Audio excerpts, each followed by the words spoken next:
Hey guys, welcome to another video. I'm so excited. I made sure I flipped the phone this time so that it's, in the right direction. So if I'm looking that away, then I'm not used to looking in a different direction. Today I want to talk about like tips I do when bringing home a new plant and kind of what I do and what I look for. So I do like a quick look over at the nursery or greenhouse when I'm there, but sometimes you get home and maybe they have a pest that you didn't know about or like another issue. So yeah, this plant here is a Syngonium and it's a recent plant that I got and I haven't done anything with it yet. So I want to do like a thorough pest check, and obviously the roots are good because you can see the roots coming out of the bottom of the pot. So yeah, I don't have to worry about the root situation. I just want to look it over for pests and make sure that's good. I will also be showing you some things that I add to the soil, and I always like wipe the leaves off when I bring home a new plant, just in case there's like any hidden bugs. Okay, so the first thing I do when I bring home a new plant is I will check the soil for like any pest. Usually it's gnats, depending on where you get the plant. I find a lot of times there's gnats hitting in the soil, and we all know how annoying the gnats are. I have been putting this into the soil. It's a systemic by Bondide, and it's been working to kill gnats. So it lasts for 8 weeks. This kills everything except for spider mites. So just keep that in mind. You just actually sprinkle. It's like little granules that you sprinkle into the soil, and you just kind of like mix it in and water it in. So I'm going to go ahead and add some just in case. It's always better to be safe. Yeah, and so he actually feels like he could use some water, so I'll water that in when I'm through. So that's how I treat the soil. And for the gnats, I also, like the adults that fly around, I use the sticky traps. They're double-sided, so there's like a paper that covers the sticky side, so right there. And you can put this into the soil like this and peel off the sticky, and the gnats are attracted to the bright yellow color and they'll stick to them and they can't escape. So this is a must for gnats.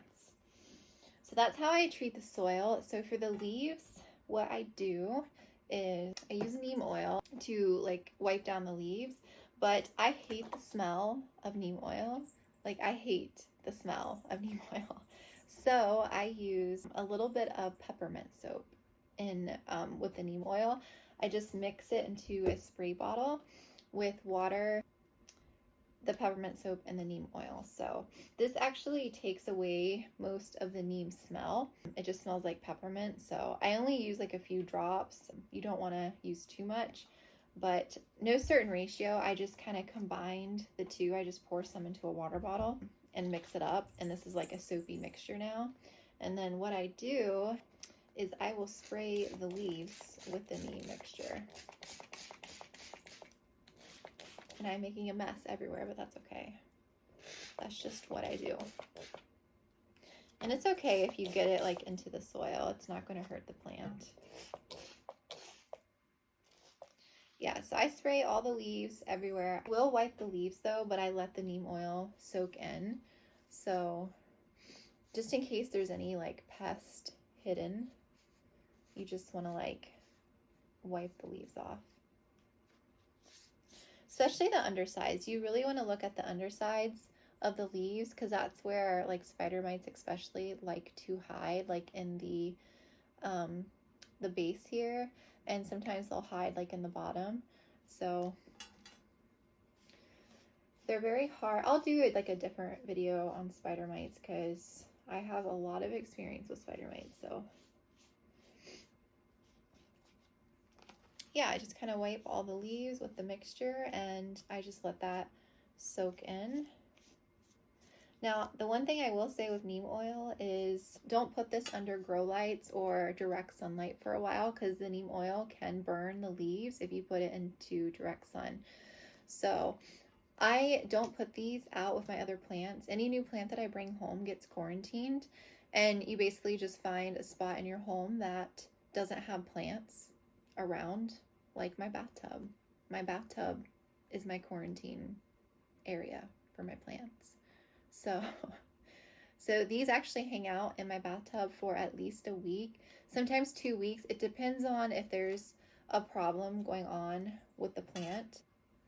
So like for instance, if your plant, like you notice, has a lot of gnats, usually I will leave that plant in there longer just to make sure the gnats kind of have disappeared, because an adult gnat can live, I think, like 8 days. So it can take a while. So sometimes a week isn't long enough. So I don't repot right away unless it's absolutely necessary.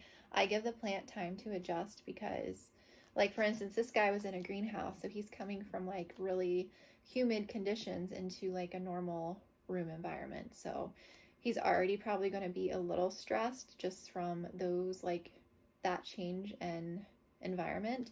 So I don't want to stress him out even more by repotting him right away. You just need to kind of give them like some time to acclimate and just adjust to being in your home. And usually it's like at least a couple weeks for me. I will leave plants in nursery pots for as long as possible until they outgrow it, because I just find that repotting them into like a bigger pot or stuff right away when their roots haven't fully grown into the pot is just like stressful to the plant. So I'll leave them in their pots for a while. You can always put this into a decorative pot, like a nice ceramic pot that looks good. And that's what I do. A lot of my plants are in ceramic pots. I'll just like plop the nursery pot right in a ceramic, and then it looks pretty and you don't have like an ugly nursery pot showing. So yeah, so once the leaves are all cleaned and the soil is treated, I will water it and yeah, just check on it every few days just to make sure the plant is doing okay and make sure there's no issues that come up. Now, say you get home and you're like checking your plant over, and what if you notice like a pest? Definitely quarantine the plant right away. Spider mites, I use Azamax, a miticide that will kill the spider mites. And I just mix this according to the instructions, and I always keep some like in a water bottle. And if it has spider mites, I will spray like the leaves and let that soak in, both sides, and I'll just spray like everything with the plant. And I also forgot to do this with the neem oil. Where'd it go? With the spray concoction, I spray the pot too. I forgot to do that. So the outside of the nursery pot and like underneath, I spray it all so that in case there's any like hidden pest anywhere, I just spray it, and that way it's good to go, and I just let it hang out. So yeah, that's pretty much all I do for a new plant coming home. You know, I definitely have not isolated a plant before, which is probably a bad idea. You know, sometimes we all do that, but it's definitely best if you have a place to quarantine your plant. The worst thing that can happen is you bringing a new plant home and you spread like pest or like a disease or anything to your other plants in your collection, because it would be really sad. So yeah, that's pretty much all I do. I do this with pretty much every plant I bring home. You know, it just hangs out in my bathtub for a couple weeks, and then I will find a happy place for it. So yeah, I hope you find this advice helpful. This is just what I do. I'm not saying that everyone does this or you should do this, but it's just what's worked for me and has kept most of my collection from, you know, having pests. Yeah, thanks for watching. If you want to check out my plant Instagram, it's at PLANTSBYMELISSA. I post a lot over there, so go check it out. And yeah, thanks for watching. Which way am I looking? I know I keep looking there, but it's not there. But the camera's there. But maybe the angle is just down. Do I need to look down? Why am I so awkward? Okay. Action.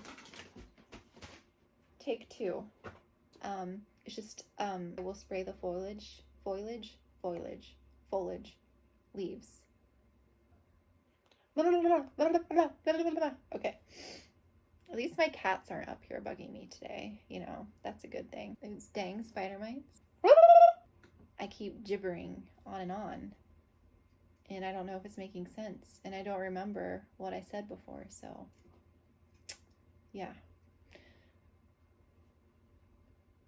recording for that long already?